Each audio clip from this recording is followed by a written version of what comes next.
Welcome to Yadnya Investment Academy. Today we are going to talk about Employee Pension Scheme, also known as EPS. EPS is a pension scheme for the employees of the organized sector.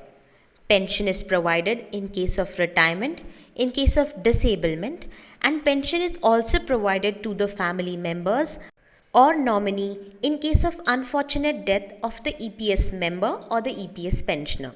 Let us talk about the contributions now.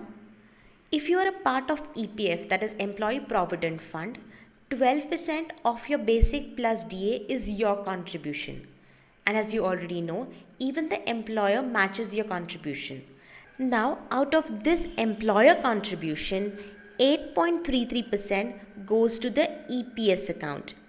So here your employer is contributing and not you. Even the government contributes 1.16% of your Basic+DA to your EPS account, and both these contributions, that is the employer and the government contribution, is limited to a maximum of 15,000 rupees in Basic+DA. That is, not more than 1250 rupees is contributed by your employer and not more than 180 rupees is contributed by the government to your EPS account each month. Wherever the Basic+DA is more than 15,000 rupees, the government no longer contributes and you have to fund this 1.16% of contributions from your own share. Now, one of the important things to note here is that your EPS contributions do not earn any interest like your EPF contributions. How do you become a member of EPS? Once you join an organization providing EPF, that is Employee Provident Fund, to its employees, you become a member of the Employee Pension Scheme as well as Employee Deposit Linked Insurance Scheme. You can opt out of EPS only at the start of your employment, but once started, you cannot opt out. You have to be an EPS member if your Basic+DA is less than or equal to 15,000 rupees. Once you become an EPS member, you remain a member till the age of 58 years.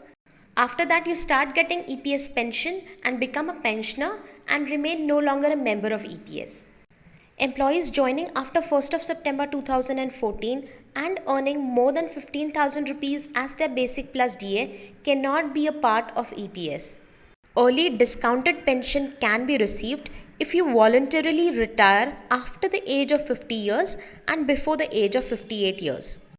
Pension reduces by 4% for each year of early retirement. You can also defer your pension till 60 years of age. For every deferred year, pension increases by 4%. Let us look at the scenarios when you are entitled for a pension through EPS. First is termed as superannuation. You receive this pension after the age of 58 years and you should have been in service for at least 10 years to receive superannuation. And when you turn 58 years old and start getting this pension, you may or may not be in service. The next type of pension is early pension, which we've already referred to. You can get this if you voluntarily retire between the age of 50 to 58 years. And to get this, you should have been in service for at least 10 years. And when you receive early pension, you should not be in service of any sort. Pension to the family members is given in case of death of an EPS member while he was in service, and here the employment should have been for at least 1 month. It is also given to the family members in case of death of an EPS member while he was not in service but was less than 58 years old and had been in service for at least 10 years. It is also given to the family members in case of death of an EPS pensioner. In the case where the deceased EPS member does not have a family, the nominee receives the pension. And in the case where nomination has not been submitted but the deceased has dependent parents, the father receives the pension first and then after the death of the father, mother receives the pension. Please note, family members in case of EPS includes spouse and children alone. Friends, in the current video we have seen what is EPS. We have also seen how contributions are made towards EPS. We have also seen how you become a member of EPS, and we have seen who in what all scenarios are entitled for a pension and when. In part 2 of EPS, we will see in what all scenarios you can withdraw your pension benefit, and we will also see how to calculate pension. Friends, Thanks for watching this video. Watch this space for more such topics. Until then, happy investing. If you have any questions, let us know in the comment section below our videos. And if you like our videos, please do subscribe.